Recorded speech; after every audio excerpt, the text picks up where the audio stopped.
अस्सलाम वालेकुम। हमारे साथ मौजूद है पाकिस्तान तहरीक-ए-इंसाफ हाफ़िज़ाबाद के रहनुमा मियाँ ममनून जाफ़र तारड़ साहब। तो आइए उनसे पूछते हैं कि आजकल जो शोर है हाफ़िज़ाबाद को गुजरात डिवीज़न में शामिल करने का, तो उसके अलावा उसमें पाकिस्तान तहरीक-ए-इंसाफ हाफ़िज़ाबाद के जो मुस्तफ़ी एमएनए हैं और उसके अलावा नून लीग की क़यादत इसके खिलाफ एहतिजाज कर रही है। जबकि क्या वजह है कि आप इसकी हमायत कर रहे हैं? बिस्मिल्लाहिर्रहमानिर्रहीम। मैं ये जो पहला क्वेश्चन आपने किया है, मैं उसके बारे में आपको ये ब्रीफली बताऊंगा कि सियासतदान और पॉलिटिक्स जो है उसका बेसिक मकसद जो है वो ये होता है कि अपना जो हलका है उसकी बेहतरी के लिए जो भी कदम उठाया जाए वो करने चाहिए। हम लोग अनफॉर्चुनेटली हम लोग सियासतदान अपनी ढाई ईंट की मसीत के चक्कर में हम अपने हज़ारों लाखों वोटर जो है उनको जलील कर देते हैं। यही इस टाइम हाफिज़ाबाद में हो रहा है। ये मेरा फैसला नहीं है कि गुजरात के साथ हमने डिस्ट्रिक्ट हाफिज़ाबाद को शामिल करना है। ये लीडरशिप का फैसला था, सीएम साहब का फैसला था और मुझे वो लगा कि ये फैसला जितने छोटे यूनिट बनेंगे इस ज़िले के लिए, इस हल्के के लिए बेहतर है। मैंने उसको सपोर्ट किया, लीडरशिप के फैसले के पीछे खड़ा हूँ, ब्लैकमेल नहीं किया। हाँ, मैंने डिमांड उनसे की, अगर ये आप हमें शामिल कर रहे हैं तो मेरे ज़िले की ये महरूमियाँ हैं, ये मसाइल हैं, आप उनको पहले एड्रेस करें। सीएम साहब की बड़ी मेहरबानी, शफ़क़त है। आप सबको पता है, जैसे उन्होंने जो बड़े मुतालबे थे हमारे 2, एक चनाब पे ब्रिज है और साथ ये सागर से लेके मानोचक तक डबल ड्यूल कैरिज रोड है, उन्होंने उसका ऐलान कर दिया। मसला ये बनता है कि एमएनए साहब को क्या मसला है, ये मेरे ख़्याल से जो मुझे अभी तक समझ आ रही है कि वो समझते हैं कि जी चौधरी परवेज़ इलाही साहब और उनकी फ़ैमिली एक हैवी वेट हैं पंजाब की सियासत में। अगर डिवीज़न बन जाएगी तो उनकी शायद ज़िले इस पे हमारे हाफ़िज़ाबाद की पॉलिटिक्स पे होल्ड ज़्यादा हो जाएगा और शायद जो दूसरे अपने आप को नाम नहाद सियासतदान कहते हैं, वो समझते हैं कि शायद उनकी मकबूलियत में कमी आ जाएगी। हालाँकि ये अपनी सोच की बात होती है, बंदे के असूल, बंदे के अमल, बंदे के इमाल, बंदे के जो वर्किंग है, वो आप क्या बड़ा और छोटा आपको बनाती है। इस तरह दुनिया में नहीं होता और ये बड़ा अनफॉर्चुनेट है कि इस टाइम चाहिए था कि सारा ज़िला इकट्ठा हो गए। मैं अकेला इसका कोई क्रेडिट नहीं लेना चाह रहा था। सारा ज़िला इकट्ठा होता, हम सारे जाके सीएम साहब से डिमांड करते। लोगों के लिए बेरोज़गारी इतनी है, लोगों के लिए नौकरियाँ आएँ, लोगों के और बड़े मसाइल हैं। अब वो डिमांड करें। उसको लेके आप कभी जी एहतजाजी धरना देना है, हमने मोटरवे ब्लॉक कर रही है। ले मैं इनको कहता हूँ कि जी सुबह मोटरवे ब्लॉक करें, मैम पता चल जाएगा ये ब्लॉक करके। ये अब सियासी नारे हैं, शोबदाबाज़ी है, लोगों को अच्छा, आप ये समझते हैं कि पाकिस्तान तहरीक-ए-इंसाफ के जो चेयरमैन हैं और साबका वज़ीर-ए-आज़म इमरान खान साहब, लास्ट टाइम जब वो अपने विज़िट पर हाफ़िज़ाबाद आए थे, तो उन्होंने उस टाइम अनाउंस किया था एक डबल रोड और साथ में उन्होंने एक दरियाए चनाब का पुल मंडी बहाउद्दीन को लिंक करने के लिए। तो उस वक़्त भी ये ऐलान हुआ था। अब ये जो वज़ीर अला परवेज़ इलाही हैं, उन्होंने भी इस टाइम ये दोबारा अनाउंसमेंट की है। तो आप क्या समझते हैं कि ये अनाउंसमेंट्स की हद तक ही रहेगा या इसके ऊपर कोई अमल दरामद भी होगा?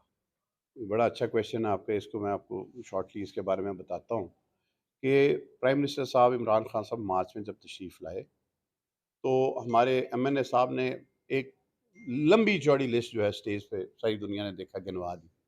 तो मुझे याद है खान साहब ने उसका जवाब मज़ाक में ही दिया कि उन्होंने कहा कि आप चाहते हैं कि एकदम से ही सारा कुछ हो जाए, तो मैं आहिस्ता-आहिस्ता करूँगा। उसके बाद ख़ैर इन्होंने किया, उधर से उनके मेरे आखिरी दिन थे जब हमारी हुकूमत के फेडरल में, तो उन दिनों में एक नोटिफ़िकेशन पीएम ऑफ़िस की तरफ से निकला, जिसमें उन्होंने कहा कि ठीक है जी, मैं ये काम करता हूँ। पर उसके बाद अनफ़ॉर्चुनेटली ये रजीम चेंज हुई, नून लीग की हुकूमत आ गई।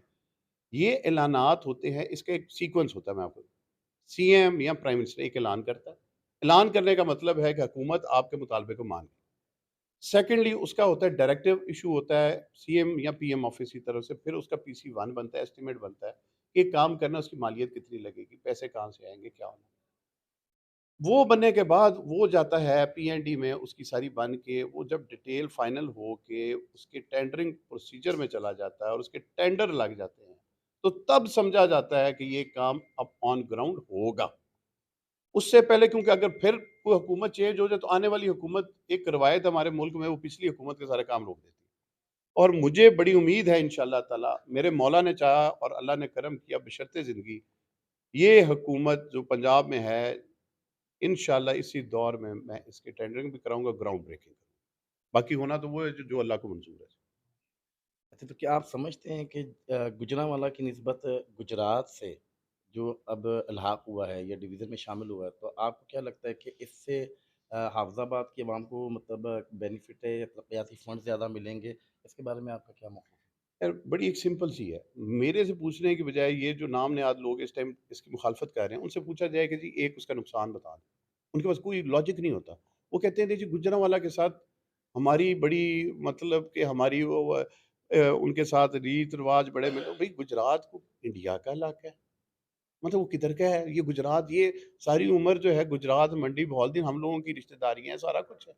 वो कहते हैं जी नहीं जी हमारा इधर भई, ये बड़ा एक अजीब-सा लॉजिक देते हैं। फिर कहते हैं जी फासला। मैंने खुद इस चीज़ को चैलेंज किया हुआ है। कल भी एक इंटरव्यू में मैंने कहा है जी जिसका शौक हो मेरे साथ डिस्ट्रिक्ट हेडक्वार्टर से आप टाइम नोट कर लें। कितने टाइम में हम पहुँचेंगे कुंजा और कितने टाइम में हम पहुँचेंगे गुजरांवाला कमिश्नर ऑफिस या आरपी ऑफिस। अगर तो भई टाइम ज़्यादा लगा तो मैं आप पूरी वादे के साथ सोच के साथ कहता हूँ कि मैं आपके साथ खड़ा हो जाऊँ। लेकिन अगर टाइम उतना ही लगे और फैसिलिटीज़ आपको ज़्यादा मिल रही हैं, रिसोर्सेज़ आ रहे हैं, लोगों की बेहतरी हो रही है, तो फिर ये सिर्फ़ एक ज़ाती चंद लोगों का अपना ज़ाती एजेंडा है जो लोगों को बेवकूफ़ बनाने की कोशिश कर रहे हैं और इसके अलावा कुछ भी नहीं है। अच्छा, एक आपके जो मुखालफिन हैं, जैसे कि सर आप टेपरा चेयरमैन हैं पंजाब के, तो पार्टी में से ही डेफ़िनेटली आवाज़ें उठ रही हैं कि आपने हाफ़िज़ाबाद को गुजरात के हाथ बेच दिया। क्या इसके बारे में आप अपना क्या मौक़िफ़ देते हैं? बड़े मज़े की बड़ा ये बड़ा अच्छा क्वेश्चन किया। यार बड़े एक ये लोग पता नहीं किस दुनिया में रहते हैं। सीएम साहब ने आज से जब वो हुकूमत में आए तो तब से उन्होंने मुझे कहा कि भई मैंने आपको कोई ज़िम्मेदारी देनी है।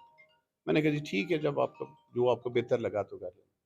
उन्होंने आज से हफ़्ता 10 दिन पहले भी मुझे कहा जी मैंने आपको कोई ज़िम्मेदारी देनी है। मैंने कहा जी ठीक है। अब उस दिन जब प्रेस कॉन्फ्रेंस हो रही थी, हल्फ़न मुझे नहीं था पता कि सीएम साहब ने इधर बैठ के अनाउंस कर देना। मैं हल्फ़न गया। सीएम साहब की मेहरबानी उन्होंने अनाउंस किया और मुझे अंदाज़ा हो गया था कि मेरे मुखालफिन जैसे हैं उन्होंने एक कर लेना। मैंने उसके बाद उनको तरला किया, मैंने कहा आपकी मेहरबानी, मेरा नोटिफ़िकेशन ना निकालें। नहीं तो मैंने कहा उधर पीछे चाचा शहनशाह को तकलीफ़ हो जाएगी। उनको होगी तकलीफ़ तो होनी थी। अभी तक जी नोटिफ़िकेशन कोई नहीं हुआ। अच्छा जी। ठीक, तो जहाँ तक बेचने की बात है। और मैं गया था उधर, ये बड़े 2 मुतालबे ज़िले हफ़्ज़ाबाद के लिए ये लेकर, ब्रिज का और ड्यूल कैरिज का।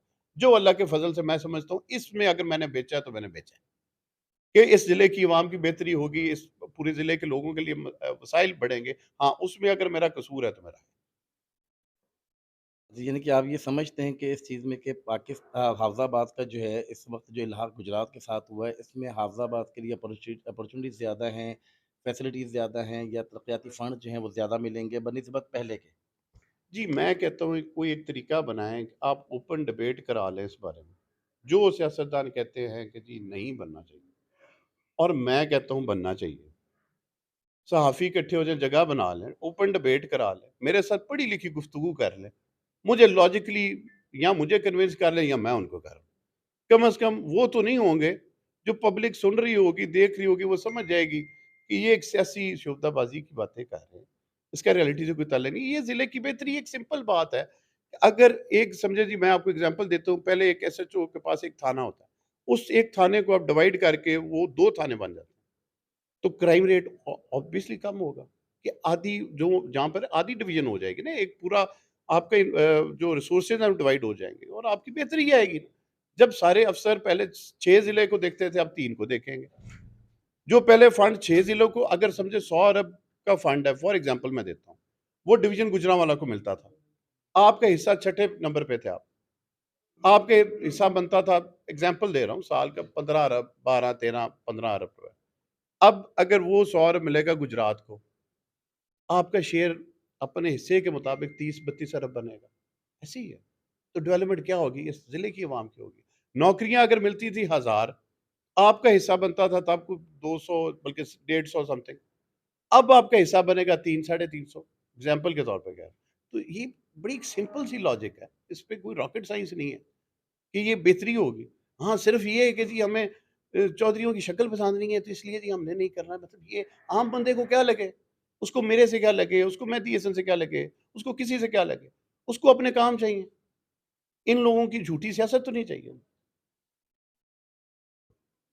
ये जैसा कि आपने देखा मियाँ मामून जाफ़र तारड़ साहब हमारे साथ थे और अपना वो मौक़िफ़ दे रहे थे, अपने पॉइंट ऑफ व्यूज़ दे रहे थे। तो ये हाफ़िज़ाबाद की आवाम के लिए अपना उन्होंने मौक़िफ़ पेश किया और उन्होंने अपना डिटेल बताई कि हाफ़िज़ाबाद को इनके गुजरात के साथ इलाक़े के साथ क्या बेनिफिट है। और अपने फ़ीडबैक का ज़रूर दीजिएगा हमें फ़ीडबैक, हम आपके फ़ीडबैक के मुंतज़िर रहेंगे। Thank you.